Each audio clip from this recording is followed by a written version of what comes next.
তিথি। এই একাদশী তিথি আমাদের মঙ্গলদায়ক, আমাদের মঙ্গল কামনার জন্য আমাদের দেশের রাজা মহারাজ যুধিষ্ঠির মহারাজ তিনি ভগবান শ্রীকৃষ্ণকেই প্রশ্ন করে থাকেন আমাদেরই মঙ্গলের জন্য।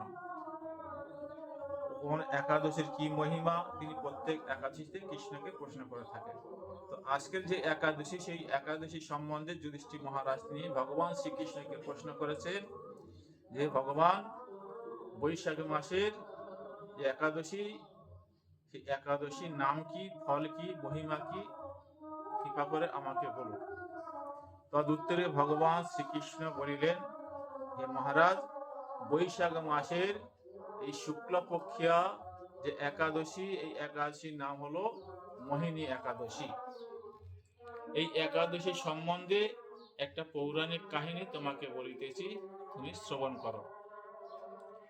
ভগবান রামচন্দ্র তিনি এই প্রশ্ন বৈশিষ্ট্য ঋষিকে করেছিলেন, আর বৈশিষ্ট্য ঋষি তিনি তার উত্তর দিয়েছিলেন।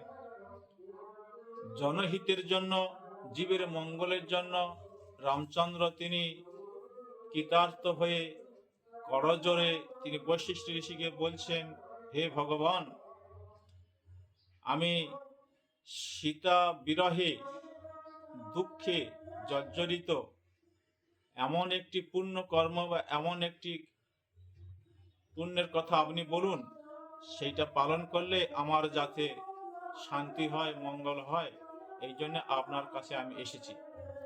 তদ উত্তরে বৈশিষ্ট্য ঋষি বলছেন, হে ভগবান, তোমার নাম শুনলে যোগে লোকের হিত হয়, তোমার নাম শুনলে লোকের দুঃখ দূর হয়ে যায়, তোমার নাম শুনলে লোকের মঙ্গল হয়, কিন্তু জনহিতের জন্য তুমি নিজে আচরণ করে জগৎজীবকে শিক্ষা দেবেন, এটা আমি জানি।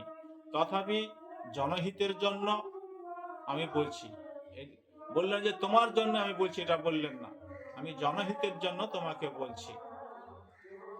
যে ভদ্রাবতী নদী, ভদ্রাবতী নদীর তটে, সরস্বতী নদীর তটে ভদ্রাবতী নামে একটি স্থান ছিল। সেখানে একজন রাজা ছিল, সেখানে ধনপাল নামে একজন বৈশ্য বাস করতেন।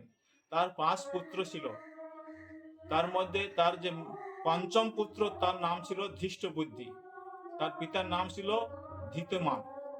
ধৃষ্টবুদ্ধি সে কোনো ধর্মটা পালন করেন না, ধর্মযাজন করেন না, সবসময় বার বনিতাদের সঙ্গে মেলামেশা করে। পরিশেষে সে বাড়িতে বহিষ্কৃত হয়ে বাইরে ঘুরে ঘুরে বেড়ায়, সোনা অলংকার বিক্রি করে খাওয়া দাওয়া করে, বেশ্যা আসক্ত তাদের সঙ্গে থাকে। পরিশেষে তারাও যখন তাকে তিরস্কার করলেন, তখন তিনি বনের মধ্যে বাস করেছিলেন। আর বনের মধ্যে বাস করতেই সেখানে কৌণ্ডিল্য ঋষির সঙ্গে তার সাক্ষাৎ হলো। গঙ্গা স্নানের দিনে কৌণ্ডিল্য ঋষি গঙ্গা স্নান করে আসছে, আর সেই কৌণ্ডিল্য ঋষির গায়ের জল তার গায়ে 1 ফোঁটা পড়েছে। সেই পবিত্র ঋষির গায়ের জল তার গায়ে যখন পড়েছে, তখন তার মন পবিত্র হয়ে গেছে। তখন সেই ঋষির চরণে পড়ে বলছেন, হে ঋষিবর, আমি মহা দুঃখে মহা কষ্টে বসবাস করছি, আমার কিসে মঙ্গল হবে, আমার এই আপনি উদ্ধার করুন। তখন কৌণ্ডিল্য ঋষি সেই ধৃষ্টবুদ্ধিকে বলেছিলেন যে বৈশাখ মাসের শুক্লাপক্ষীয় যে মোহিনী নামে যে একাদশী আছে, সেই একাদশী তুমি পালন করো। সেই পালন করলে তুমি মহাজল হইতে বের হয়ে এসে তুমি ভগবত ভক্তি লাভ করে ভগবানের ধামে চলে যেতে পারবে। তাই আজকের যে মোহিনী একাদশী, সেই মোহিনী একাদশী পালন করেছিলেন সেই ধৃষ্টবুদ্ধি, আর কৌণ্ডিল্য ঋষির কৃপাতে তিনি একাদশী পালন করার সঙ্গে সঙ্গে তিনি দিব্য দেহ ধারণ করে তিনি ভগবানের ধাম প্রাপ্ত হয়েছিলেন। এই জন্য আজকের যে একাদশী, সেই একাদশী মোহিনী নামে খ্যাত। এই একাদশী পালন করলে জীবের ইহকাল পরকাল সবটাই সুখদায়ক, পরিশেষে ভগবত ভক্তি প্রাপ্ত হয়ে যায়। বাঞ্ছা কল্পতরুভ্যশ্চ কৃপা সিন্ধুভ্যেব চ পতিতানাং পাবনেভ্যো বৈষ্ণবেভ্যো নমঃ। হরে